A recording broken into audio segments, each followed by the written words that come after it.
Crônicas do Amanhecer, por Feijão Centro Espírita Allan Kardec de Balneário Gaivota, 7 de outubro de 2020. Pandemia impõe desafio adicional à prevenção de suicídios. Crise tem sido especialmente desafiadora para pessoas com problemas de saúde mental. No Dia Mundial de Prevenção ao Suicídio, especialistas pedem que distanciamento físico não impeça ajuda a quem precisa. Todos os anos, cerca de 800 mil pessoas em todo o mundo cometem suicídio. Algumas viviam no aconchegado de grandes famílias, outros eram tão solitários que sentiam que não tinham a quem recorrer. Cada morte afeta em média 135 pessoas adjacentes, o que totaliza 108 milhões de pessoas afetadas anualmente por mortes por suicídio. A situação pode variar muito de país para país.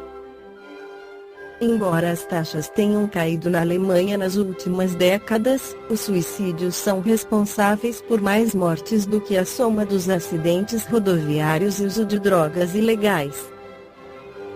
O dia 10 de setembro marca o Dia Mundial de Prevenção ao Suicídio, WSPD, na sigla em inglês, um evento global anual organizado pela Associação Internacional para a Prevenção do Suicídio ISP, na sigla em inglês, e copatrocinado pela Organização Mundial da Saúde (OMS).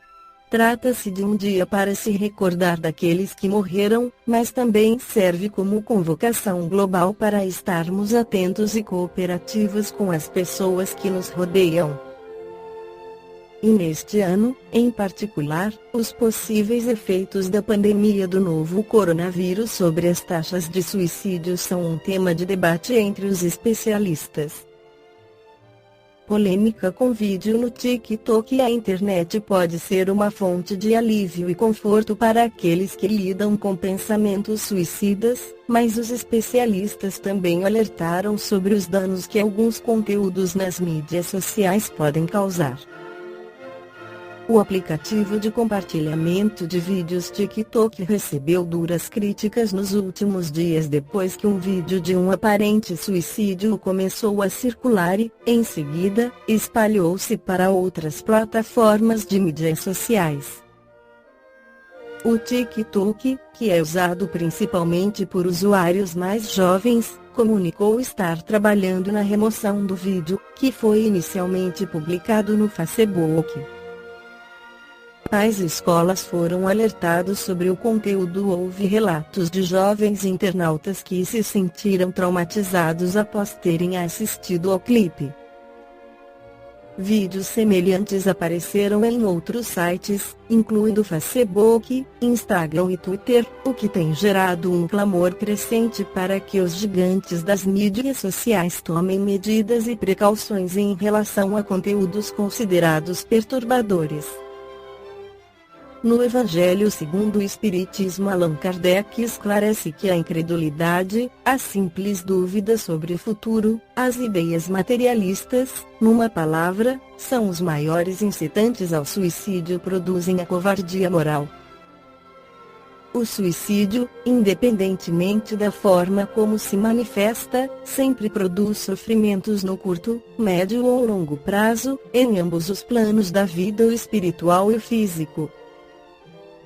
No Livro dos Espíritos, Allan Kardec questiona na questão 957. Quais são, em geral, com relação ao estado do espírito, as consequências do suicídio? As consequências do suicídio são muito diversas. Não há apenas fixadas e, em todos os casos, são sempre relativas às causas que o produziram. Há, porém, uma consequência qual o suicida não pode escapar: o desapontamento. Ademais, a sorte não é a mesma para todos, depende das circunstâncias. Alguns espiam sua falta imediatamente, outros em nova existência, que será pior do que aquela cujo curso interromperam. Comentário de Allan Kardec. A observação mostra, realmente, que os efeitos do suicídio não são idênticos. Há, porém, os que são comuns a todos os casos de morte violenta e que resultam da interrupção brusca da vida.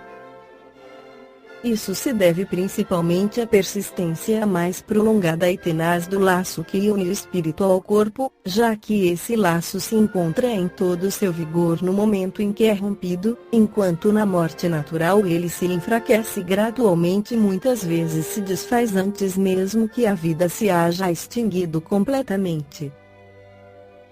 As consequências desse estado de coisas são o prolongamento da perturbação espiritual, sucedendo um período de ilusão em que o espírito, durante mais ou menos tempo, julga pertencer ainda ao número dos vivos encarnados.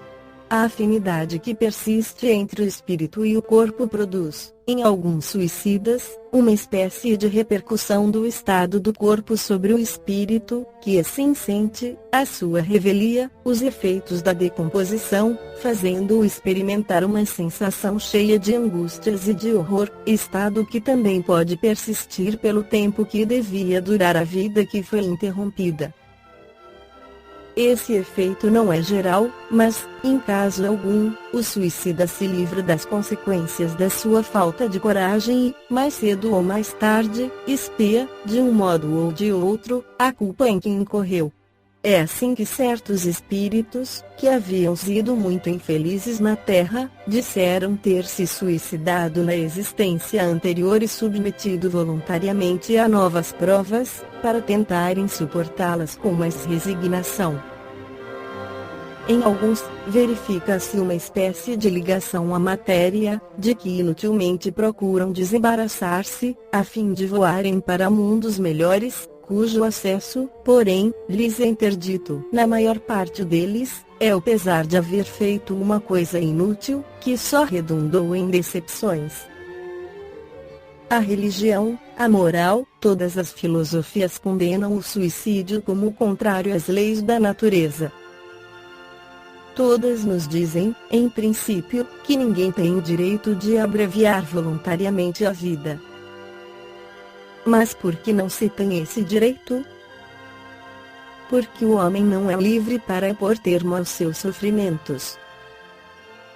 Estava reservado ao Espiritismo demonstrar, pelo exemplo dos que sucumbiram, que o suicídio não é uma falta apenas por constituir infração de uma lei moral, consideração de pouco peso para certos indivíduos, mas um ato estúpido, pois que nada ganha quem o pratica, antes é o contrário que se dá. Não é pela teoria que o Espiritismo nos ensina isso, mas pelos fatos que ele nos põe sob as vistas. Esta foi a crônica do amanhecer de 7 de outubro de 2020. Por Feijão Centro Espírita Allan Kardec de Balneário Gaivota. Que a paz esteja com todos.